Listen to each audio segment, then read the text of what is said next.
അസ്സലാമു അലൈക്കും വറഹ്മത്തുള്ളാ.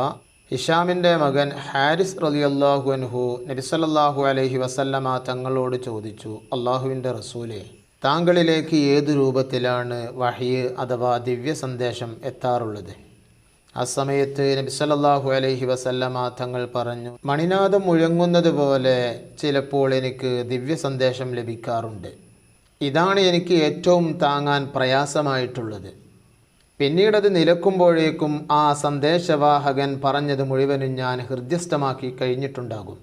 മറ്റു ചിലപ്പോൾ പുരുഷരൂപത്തിൽ മലക്ക് എൻ്റെ മുന്നിൽ പ്രത്യക്ഷപ്പെട്ട് സംസാരിക്കാറുണ്ട്. മലക്ക് പറഞ്ഞതെല്ലാം ഞാൻ ഹൃദ്യസ്ഥമാക്കുകയും ചെയ്യും.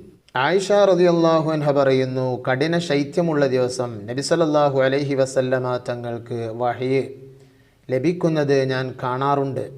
അതിൽ നിന്ന് വിരമിച്ചു കഴിയുമ്പോൾ അവിടുത്തെ നെറ്റിത്തടം വിയർത്തൊലിക്കാറുണ്ടായിരുന്നു.